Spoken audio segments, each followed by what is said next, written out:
यातून पॉझिटिव्ह तोडगा निघालेला आहे। माननीय महाराष्ट्राचे मुख्यमंत्री आणि आमचे खासदार नरेश म्हस्के साहेब यांच्याशी काल चर्चा झाली। एकनाथ भोईर साहेब असतील, मी असेल, आम्ही चर्चा केली आणि म्हस्के साहेब आणि मुख्यमंत्री साहेबांनी चर्चा केली।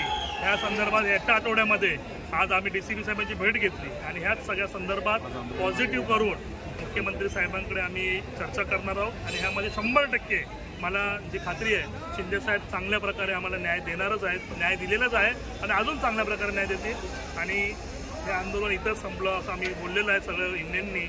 आणि ठीक आहे, थोडा रोष असतो, तो रोष आज आम्ही म्हणजे रिक्षावाल्यांनी दाखवलेला आहे, पण त्यांच्या सहानुभूती विचार करून शिंदे साहेब चांगल्या प्रकारे न्याय देतील। रिक्षावर लावलेला दंड असो किंवा वाढीव दंड आहेत किंवा अनेक ठिकाणी व्हिडिओतून काढून फोटो अपलोड करणं, अशा विविध मागण्या आहेत रिक्षावाल्यांच्या।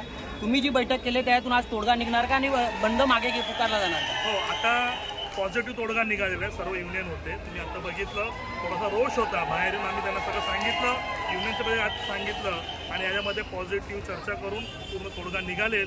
पुढच्या 15 दिवसामध्ये एक चांगली गुड न्यूज रिक्षावाल्यांसाठी भेटेल। ज्या रिक्षा चालकांवर काही अन्याय गोष्टी होत्या त्या संदर्भात DCP साहेबांशी आम्ही चर्चा केली।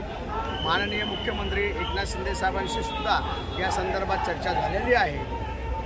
खासदार नरेश म्हस्के साहेब यांच्याशी सुद्धा काल चर्चा झालेली आहे। योगेशजी आणि मी आता आतमध्ये होतो आणि त्यामुळे बरेचशा लोकांचे जे प्रश्न होते, जे खरोखर त्यांना अन्यायकारक प्रश्न आहेत, त्या संदर्भात पॉझिटिव्ह निर्णय DCP साहेब म्हटले आम्ही तो घेतो आणि त्या ज्या काही अन्यायकारक काही गोष्टी आहेत या संदर्भात त्यांनी आम्हाला आश्वासन दिलेलं आहे। महिला रिक्षा चालकही मोठ्या प्रमाणात आहेत, दंडात्मक जी कारवाई आहे ती कुठेतरी अनधिकृत आहे अशी त्यांची एक मागणी आहे। तुम्ही त्या संदर्भात काय विचारणा केली?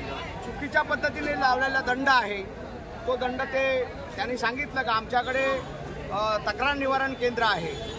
रिक्षावाल्यांनी तक्रार दिली का हा माझ्याकडे फोटो, आता तुम्ही मुद्दा घेतला का फोटो काढून दंड लावला जातो, तो फोटो त्याने इकडे येऊन तक्रार करावी आणि त्याचा आम्ही दंड माफ करतो, तर ते आम्हाला अधिकार आहेत असे DCP साहेबांनी स्वतः सांगितलेलं आहे। तर त्या संदर्भामध्ये तुम्ही हे दिला का बाय हा दंड माझ्यावर चुकीचा लावलेला आहे, ह्या माझा फोटो काढून हा केलेला हा चूक आहे, अशा प्रकारचा त्यांनी या ठिकाणी तक्रार निवारण केंद्र ठेवलेलं आहे आणि त्या संदर्भात प्रत्येक रिक्षावाल्याला तो अधिकार आहे। आपल्यावर जर चुकीचा अन्याय झाला, प्रत्येक नागरिकाला तो अधिकार असतो आणि त्यामुळे त्या ठिकाणी तो दंड सुद्धा माफ करण्याची तरतूद या ठिकाणी आहे। मध्यमवर्गीय रिक्षा चालक आहे, अनेक गरजू रिक्षा चालक जे आता रिक्षा चालवत आहेत, अनेक संघटना वेगवेगळी भूमिका घेत आहेत, त्याच्यामुळे रिक्षा चालकांमध्ये संभ्रम निर्माण झाला, त्या संदर्भात काय सांगा? रिक्षा चालक बघा, या शेवट रिक्षा चालक हा ठाणेकर आहे आणि त्या रिक्षा चालकाला तो त्याचा उदरनिर्वाह करण्यासाठी तो रिक्षा चालक आहे।